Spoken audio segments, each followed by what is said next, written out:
This is Broken Truth, and I'm with Dr. James Lyons-Weiler, and we're talking about health policy. So, doctor, can you explain your history and how you got involved in this chaotic sphere? Sure. Mom died from breast cancer when I was 4 years old.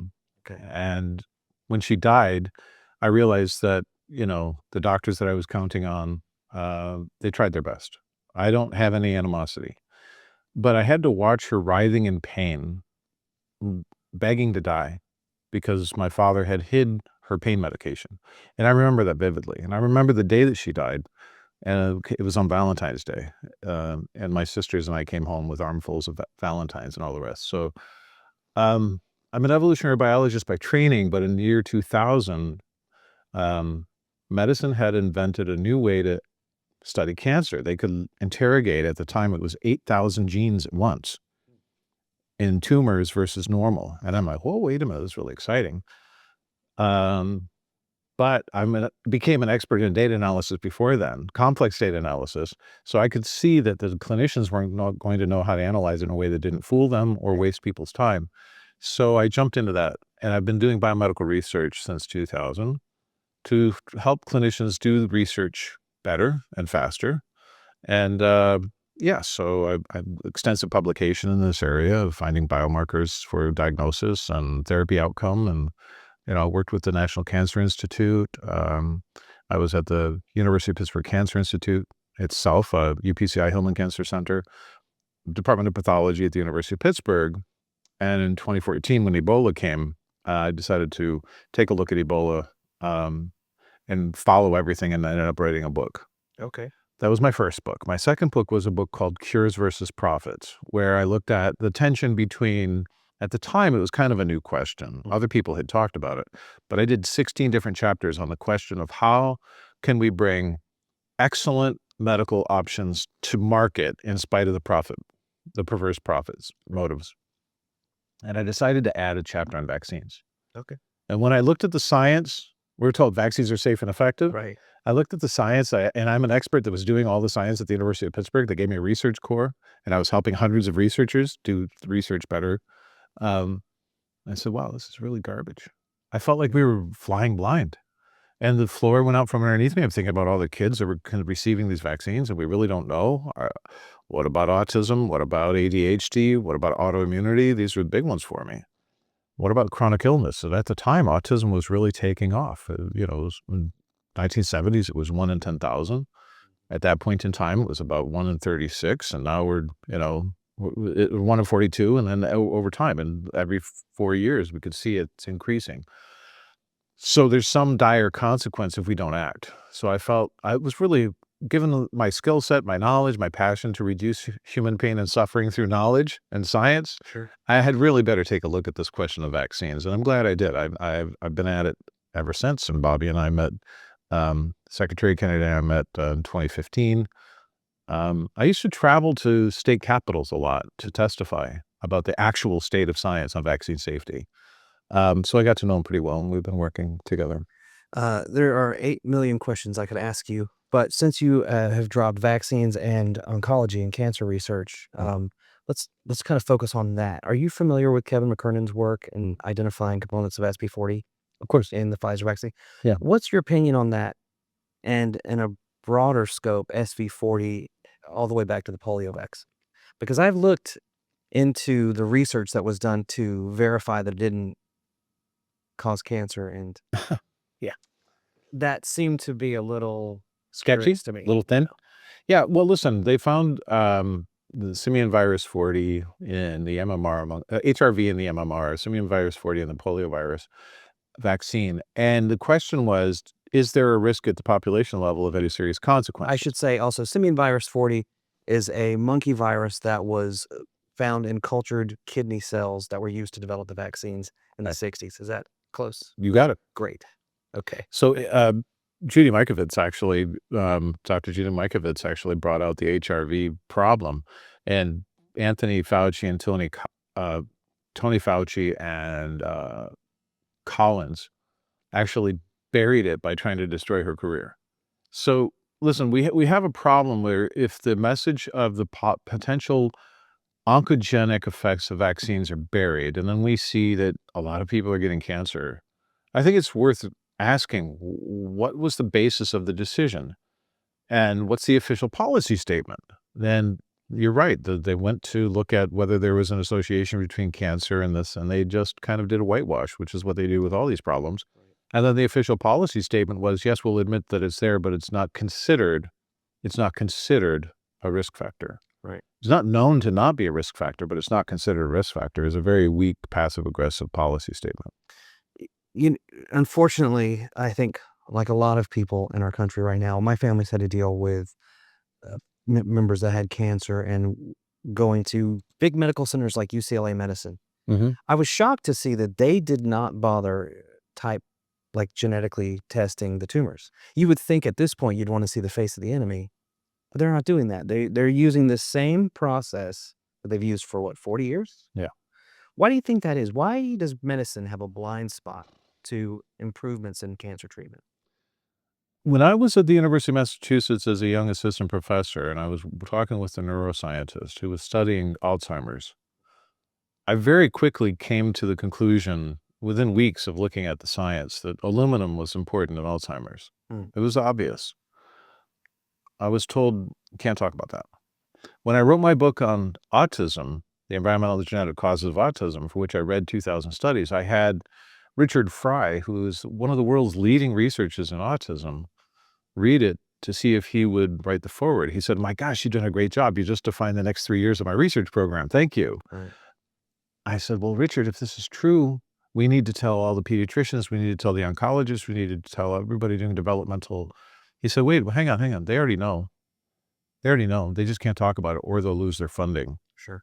So the Fauci model is, you got a new assistant professor, associate professor, they're causing problems by publishing something real about risk of viruses and vaccines and cancer. You call the cancer center director. You say, you got to get this guy under control or we're going to cut all of your funding. Mm. That's why. That model is done because Fauci's gone. That's not happening anymore. Good. Kennedy's in charge now, and that's not allowed. Instead, we're trying to get these institutions actually to accept federal funding to do bona fide research. Right. And the residual culture is, no, we can't actually ask these questions. But people don't realize it's 2025. Well, you're stepping on toes that make a lot of money from doing things the old way. And unless you swap one chew toy for another, you're not gonna change the system, and that's a very difficult thing in an area of constricting budgets and everything else. But what do you think is the most pressing health policy issue today? The single most pressing health policy today is neurodegenerative diseases in the elderly. Baby boomers, the rates of Alzheimer's are going to go through the roof and skyrocket, and everyone's going to be busy taking care of those people as well as the neurodevelopmental kids. And the good news is you should look up the company NeuroTrack. I don't have a financial involvement, but Ellie Kaplan's the CEO. She came up with a wonderful test. So you can know up to 8 years ahead of time if you're going to develop Alzheimer's. And you look at a bank of pictures, about 30 pairs of pictures, and then it goes away, and then you look at another one, and there's new ones mixed in there. People that are prone towards Alzheimer's, that are going to develop Alzheimer's, their eyes track both sides equally. They don't notice the novelty, and you can't bake it. It's like autonomic. Okay. The good news is that since aluminum is core feature of Alzheimer's risk, we can actually chelate from aluminum. And I think that not only is it the most pressing problem, but the research to actually show that we can prevent Alzheimer's, I think that's coming because we can predict 8 years ahead of time and you can pull the aluminum out. Why don't we show that we can prevent Alzheimer's in, 3,000 people that would have developed Alzheimer's using Ellie's test? I mean, that's a singular thing. And then if you look at the metals that are in the kids, I actually had really severe asthma and I did a mild chelation using my own protocol. I reversed my asthma 100%. Wow. And it was a mixture, and I'm not practicing medicine, talk to your doctor, yada, yada. But for me, what worked for me was a mixture of silica water, chlorella and spirulina, and cilantro, and I did it over 3 weeks. It only took me 3 weeks, and there's cilantro tablets, and so I did an escalating dose until I was, like, on 6 pills of cilantro a day and 3 Fiji waters over 3 weeks, and, yeah, my seasonal allergies are much less severe and so on. 40% of the world just said, "Not cilantro." You can't taste it. That's good. It's in a capsule. Oh, good, Yeah, good. yeah. Um, you'd mentioned remdesivir earlier. I'm sorry, you'd mentioned Ebola. Yeah. Remdesivir was used in an Ebola clinical trial and pulled out. How on earth, and that was December of 2019. Yeah. By February, maybe even January, they were always saying, "Hey, let's use remdesivir for this." You think, how does that happen? Somebody somewhere, some regulator somewhere, had a promise of a job at a pharmaceutical company. That's how these really stupid decisions are made. Hey, you get this thing to market, make you division chief. You Right. never have to work again. I mean, even if the WHO doesn't even recommend it, No. and we still use it. Maybe. Not as Not much. so nobody's taking the vaccine. There's 20 what is it, up to 20% this fall? Let's hope Maybe. so. Yeah. And It's, they're mostly elderly people who are not really making their own decisions anyway, yeah. right? So in that, are you familiar with the clinical trial with Helen Chu at University of Washington for remdesivir that changed the endpoint to time to recovery? Yeah. Is that technically considered? It's What does that look like in? it's called moving the goalpost, Mm. and we saw it with the definition of efficacy in the vaccine, right? First it was, it's gonna stop transmission, then it was, it's going to stop hospitalization, and then it was, it's gonna stop severe disease, and now what is it? What is the endpoint that they're searching when it doesn't really do much of anything at all? Dr. Chu, if she changes the study design along the way, there's a couple of words for it. It's called p-hacking. She'd look at one result, throw it away, right? If you change it as part of your research design out of some pragmatic reason, then you have to go like to the IRB, the Institutional Review Board, and say, we're going to change the endpoint. I have not enough detail on the exact nature of why she changed it or how, but typically when you see that, it's a weakening of the study. And the study itself should have less impact. It really should be looked at it like, okay, well, maybe this was a necessary evil, but it didn't really achieve its goals. Well, So ironically, I would call it a failure. that study was used by Fauci to approve the EUA for remdesivir. I think he made decisions on like much less data than that on the UAs, right? So remember those PCR tests? The PCR test, uh, um, Peter Marks put out all these companies after the CDC's PCR test failed.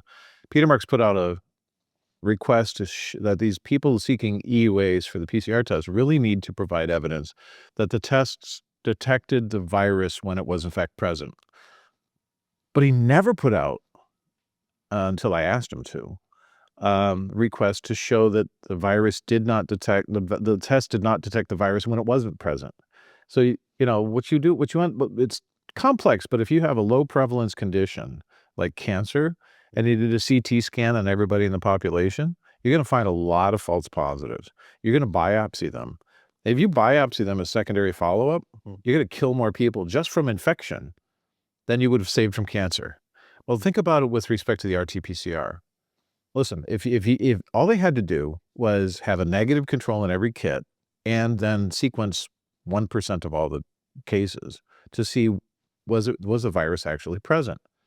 That's not even a diagnosis. That's just determining whether the virus is present, right? And so when they use these arbitrary cycle thresholds and they ended up having a PCR test that originally was 11% and then 46% and now 90% false positives. If you test positive, you have a 90% probability.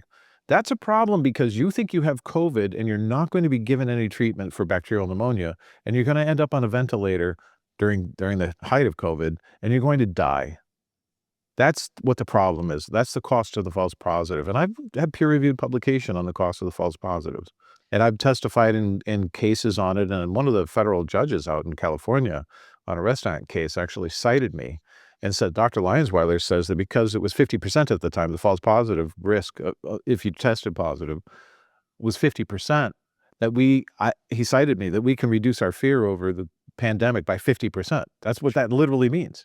So it reduces fear, but every hospital should have retested every case upon hospitalization to determine, are you bacterial pneumonia or RSV or influenza? Yeah. Oh, speaking of hospitals, there's one other area that I find to be a bit concerning, and that was the politicization of science in 2020. It was amazing to me how many doctors ran to Twitter and castigated Trump or any politician that didn't toe the hospital line. Right. Meanwhile, doctors were silenced from talking about what was going on in hospitals. Yeah. But they could all run out and be political. Yeah. This is culminated into something that is very concerning to me, which is our electronic medical records. We found that patients were being targeted through these EMRs, either by being called an anti-vaxxer. Even if they had a vaccine injury, they were being called anti-vaxxer. Yeah. So then doctors would see that. It was almost like a scarlet letter, right? Yeah, for sure. Patients couldn't get treatment. Right. Now there's an initiative called Vote ER. Are you familiar with it? No. This is allowing doctors to ask the voter status of a patient. Great. In our new Better lie, people. You better lie. I know if your doctor has pink hair, you know how to speak out. I don't know about that. I think people can wear the hair they want, but I think that if the doctor is overly interested in your political views, there's a problem. It is, and this is coming out of left field. I can't imagine that doctors have that much time in their very limited window of patient interaction. Yeah. To start asking, are you registered to vote? What do you think about that? I mean, I know where it came from.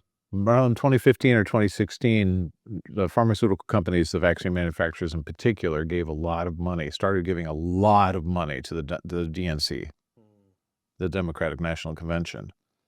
Because all the 18 states that we went to, whether it was Kennedy and myself or Del Bigtree and myself and other people went to testify to say the people in these states need to keep their exemptions.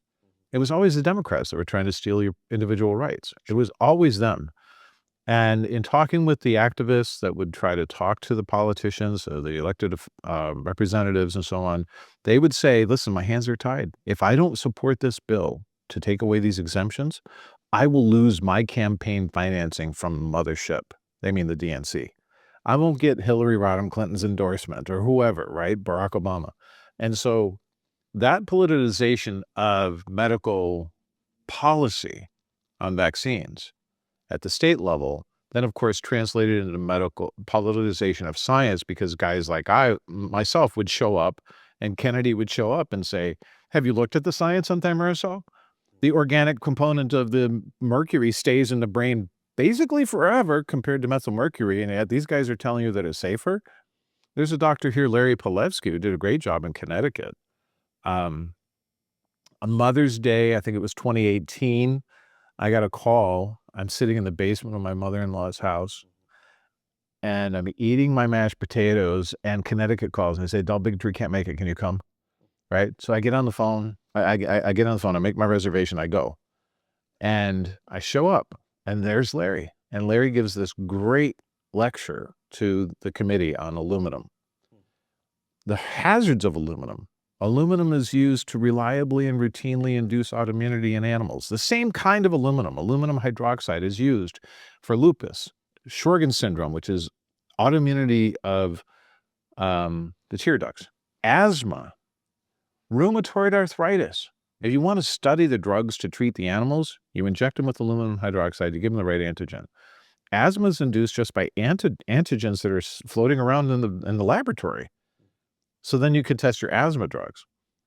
Well, if we know that a compound, aluminum hydroxide, will cause autoimmunity in mice and rats, then why all of a sudden are we told that it's impossible that that's happening in humans?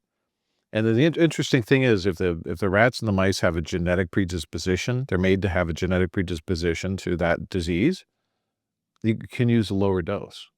So the actual per body weight dose of aluminum hydroxide that kids get from ages 0 to 3 or 4 years old overlaps with the doses that are used on animals to cause the diseases that we know are surging.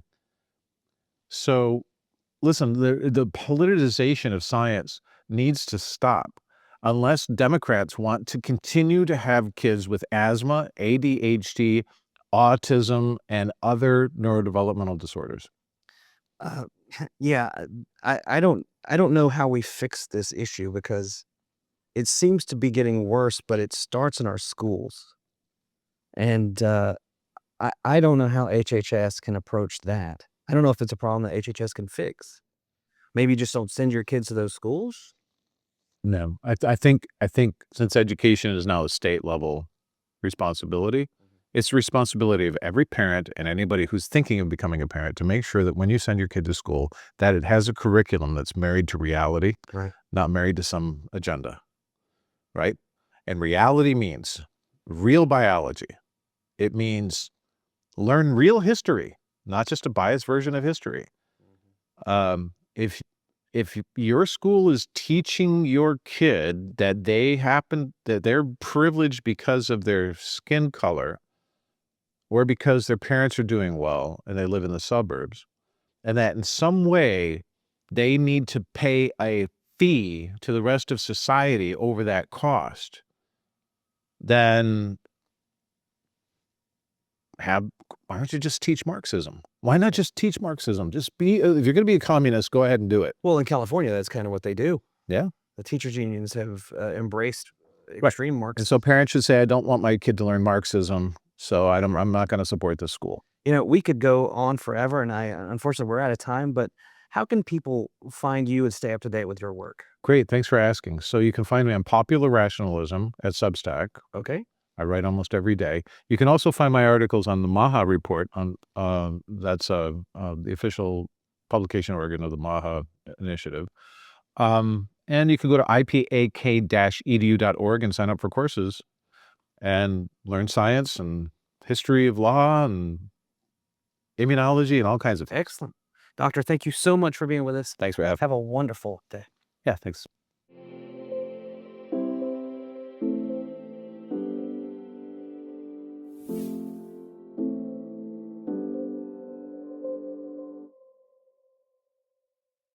I believe in the Constitution. I believe that one case, the right case, can change the world. If you believe this too, Freedom Council is for you. Pursuing a major case can be overwhelming, but we provide a community of practice so that you have the resources available to support your case. My name is Warner Mendenhall, and we are Freedom Council. Join Freedom Council today. freedomcouncil.org.